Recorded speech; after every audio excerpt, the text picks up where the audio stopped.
সুরক্ষিত ভবনে খামেনিকে যেভাবে হত্যা করা হলো। যুক্তরাষ্ট্র ও ইসরায়েলের যৌথ হামলায় ইরানের সর্বোচ্চ নেতা আয়াতুল্লাহ আলী খামেনি নিহত হয়েছেন বলে দেশটির গণমাধ্যম জানিয়েছে। রোববার ১ মার্চ দেশটির আধা সরকারি সংবাদ তাসনিম ও ফার্স সংবাদ সংস্থা মৃত্যুর বিষয়টি নিশ্চিত করেছে। এরপর থাকছে খামেনির মৃত্যুর পর অন্তর্বর্তী পরিষদ সদস্যের প্রথম বার্তা। আয়াতুল্লাহ আলী খামেনির মৃত্যুর পর তার দায়িত্ব পালন করছেন গোলাম হোসেইনি মোহেসেনি ইজেই। তিনি ইরানের বিচার বিভাগের প্রধান। তিনি এখন ইন্টারিম কাউন্সিল বা অন্তর্বর্তী পরিষদের একজন সদস্য। এরপর জানাবো খামেনিকে হত্যা করে বড় ভুল করেছে যুক্তরাষ্ট্র। ইরানের সর্বোচ্চ নেতা আয়াতুল্লাহ আলী খামেনিকে হত্যার মাধ্যমে যুক্তরাষ্ট্র এক ঐতিহাসিক বড় ভুল করেছে বলে মন্তব্য করেছেন ওয়াশিংটন ভিত্তিক থিঙ্ক ট্যাঙ্ক আটলান্টিক কাউন্সিলের উপদেষ্টা হারলান উলম্যান। তার মতে শীর্ষ নেতৃত্ব নির্মূল করার এই কৌশল ডিক্যাপিটেশন হিতে বিপরীত হতে পারে, কারণ ইরানের ইসলামী শাসন ব্যবস্থার নেতারা এখন আর কোনোভাবেই নতি স্বীকার করবেন না।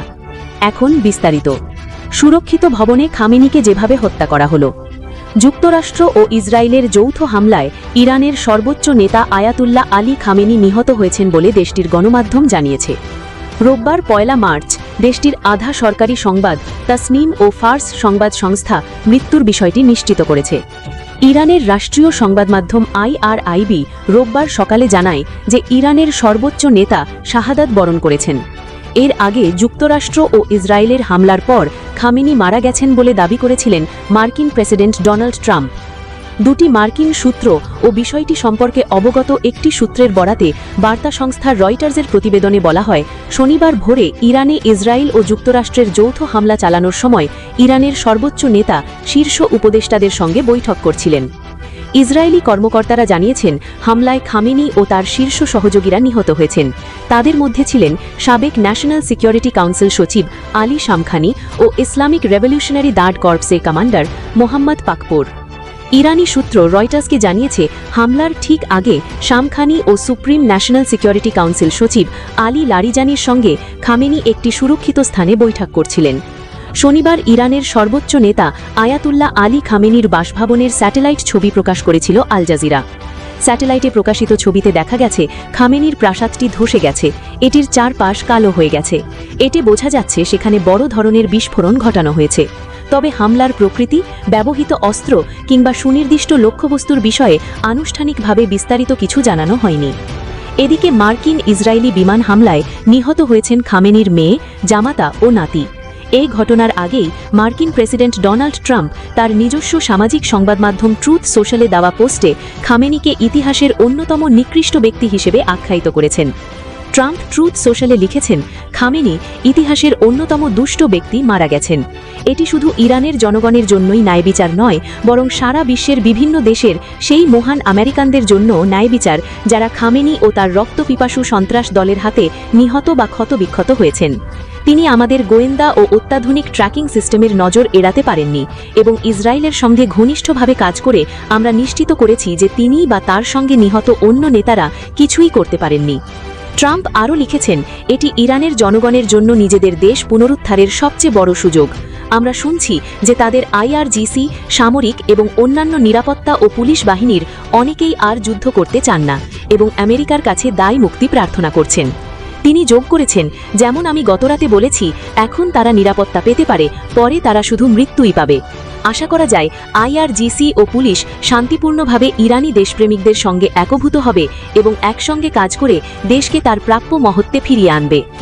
ইরানের সর্বোচ্চ নেতা আয়াতুল্লাহ আলী খামেনির মৃত্যুতে 7 দিনের সরকারি ছুটি ও 40 দিনের রাষ্ট্রীয় শোক ঘোষণা করেছে দেশটির সরকার। খামেনির মৃত্যুর পর অন্তর্বর্তী পরিষদ সদস্যের প্রথম বার্তা। আয়াতুল্লাহ আলী খামেনির মৃত্যুর পর তার দায়িত্ব পালন করছেন গোলাম হোসেইনি মোহেসেনি ইজেই। তিনি ইরানের বিচার বিভাগের প্রধান। তিনি এখন ইন্টারিম কাউন্সিল বা অন্তর্বর্তী পরিষদের একজন সদস্য। ইরনা জানিয়েছে, গোলাম হোসেইনি মোহেসেনি ইজেই তার প্রথম বার্তায় বলেছেন, যুক্তরাষ্ট্র মুসলিম জাতির কোলে বড় হওয়া মহান মুজাহিদ্দিনের দৃঢ় ইচ্ছাশক্তিকে এমন অপরাধের মাধ্যমে কখনোই ব্যাহত করতে পারবে না। যুক্তরাষ্ট্র ও ইসরায়েল ইরানে হামলা শুরুর পর থেকে ইরানের সংসদ, নির্বাহ বিভাগ এবং বিচার বিভাগের প্রধানদের প্রকাশ্যে দেখা যায়নি। তারাও গতকালের হামলার লক্ষ্যবস্তু হতে পারেন। ইরানের সংবিধানের ১১১ ধারা অনুযায়ী নতুন সর্বোচ্চ নেতা নির্বাচিত না হওয়া পর্যন্ত প্রেসিডেন্ট, বিচার বিভাগের প্রধান ও গার্ডিয়ান কাউন্সিলের একজন জুরি সাময়িকভাবে সর্বোচ্চ নেতার দায়িত্ব পালন করবেন। খামেনিকে হত্যা করে বড় ভুল করেছে যুক্তরাষ্ট্র। ইরানের সর্বোচ্চ নেতা আয়াতুল্লাহ আলী খামেনিকে হত্যার মাধ্যমে যুক্তরাষ্ট্র এক ঐতিহাসিক বড় ভুল করেছে বলে মন্তব্য করেছেন ওয়াশিংটন ভিত্তিক থিঙ্ক ট্যাঙ্ক আটলান্টিক কাউন্সিলের উপদেষ্টা হারল্যান উলম্যান। তার মতে শীর্ষ নেতৃত্ব নির্মূল করার এই কৌশল ডিক্যাপিটেশন হিতে বিপরীত হতে পারে, কারণ ইরানের ইসলামী শাসন ব্যবস্থার নেতারা এখন আর কোনোভাবেই নতি স্বীকার করবেন না। হারল্যান উলম্যান আল জাজিরাকে দেওয়া সাক্ষাৎকারে জানান, খামেনিকে হত্যার মাধ্যমে তাকে শহীদ হিসেবে প্রতিষ্ঠিত করা হয়েছে, যা প্রতিরোধ যোদ্ধাদের আরও ঐক্যবদ্ধ করবে। তিনি সতর্ক করেন, supreme National Security council chairman Ali Larijani অত্যন্ত দক্ষ একজন ব্যক্তি এবং তার হাতে নেতৃত্ব চলে যাওয়া মানে ইরানের অবস্থান আরও কঠোর হওয়া। উলম্যানের মতে জানুয়ারিতে ভেনেজুয়েলার প্রেসিডেন্ট নিকোলাস মাদুরোকে আটকের পর দেশটি যেভাবে নমনীয় হয়েছিল, ইরানের ক্ষেত্রে তেমনটি ঘটার কোনো সম্ভাবনা নেই। উলম্যান মনে করেন, শীর্ষ নেতাদের সব অংশকে পুরোপুরি নির্মূল করা সম্ভব হয়নি, ফলে এই আক্রমণ ভবিষ্যতে যুক্তরাষ্ট্রের জন্য কাল হয়ে দাঁড়াতে পারে। এদিকে খামেনির মৃত্যু নিশ্চিত হওয়ার পর ইরানের রেভলিউশনারি গার্ড বাহিনী IRGC এক শোক বার্তায় ঘোষণা দিয়েছে যে তারা দখলজারি ইসরায়েল ও মধ্যপ্রাচ্যে যুক্তরাষ্ট্রের ঘাঁটিগুলিতে ইরানের ইতিহাসের সবচেয়ে বিধ্বংসী আক্রমণাত্মক অভিযান শুরু করতে যাচ্ছে। ফার্স নিউজ এজেন্সির প্রতিবেদন অনুযায়ী IRGC জানিয়েছে, এই অভিযান মাত্র কয়েক মুহূর্তের মধ্যেই শুরু হবে। তারা খামেনিকে মানবতার জঘন্যতম জল্লাদদের হাতে শহীদ হিসেবে অভিহিত করে প্রতিশ্রুতি দিয়েছে যে ইরানি জাতির প্রতিশোধের হাত থেকে কারও রেহাই মিলবে না। ইরানি কর্তৃপক্ষের ঘোষণা অনুযায়ী আজ রোববার ভোরের দিকে নিজ দপ্তরে দায়িত্ব পালনকালে খামেনির মৃত্যু হয়েছে। তার স্মৃতির উপলক্ষে দেশটিতে ৪০ দিনের রাষ্ট্রীয় শোক ঘোষণা করা হয়েছে।